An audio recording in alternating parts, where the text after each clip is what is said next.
Throughout its history, Formula One is littered with iconic figures. Down the inside goes Daniel Ricciardo, Verstappen through at turn one. Oh, and Lewis Hamilton makes contact.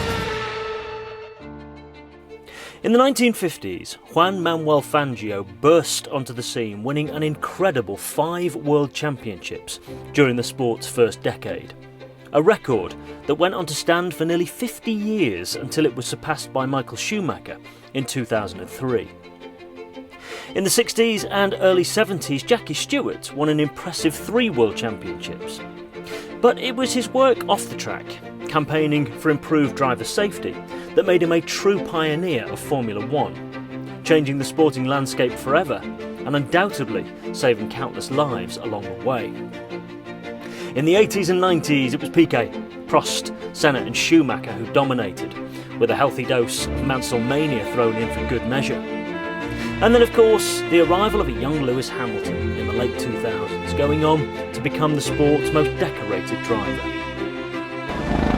But there is one man who earned his place in the F1 Hall of Fame, not for his talents behind the wheel.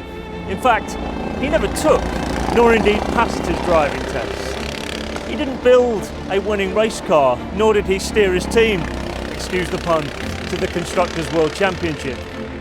The man in question won his place through the hearts of people who loved F1 as much as he did.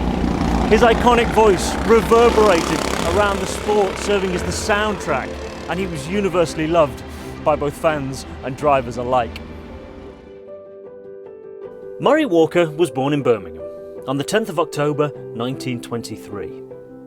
Son of a professional racing motorcyclist, Murray was surrounded by motor racing from an early age, but wasn't always destined for a career behind the mic. Graduating from the Royal Military College Sandhurst, Murray served as a captain in the British Army during World War II. Following the war, and in an attempt to better his father's achievements, Murray went on to compete in numerous motorcycle races, most notably taking gold in the 1949 Six Days Trial. He even went on to enjoy a successful career in advertising, working for brands that included Mars, Esso and Opal Fruits. But it was the world of commentary where Murray found his true vocation and passion. For Murray, race weekends began on Friday morning. Arriving at the circuit, it was porridge, honey and a walk of the track, followed by a visit to the commentary box.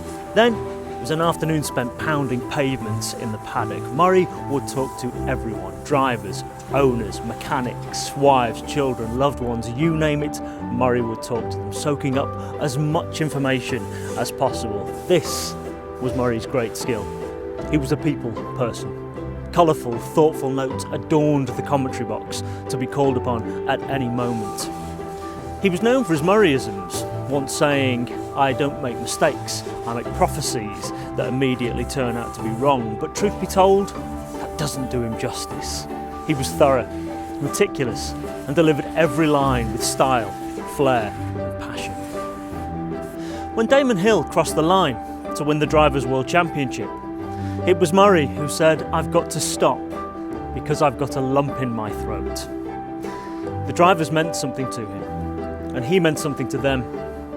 When he retired, Michael Schumacher presented Murray with a huge bottle of champagne signed by all of the drivers, a small token of appreciation for a hugely respected figure. In 2021, the world of motorsport lost a true icon, but his legacy will live on as one of, if not the greatest, to ever do it.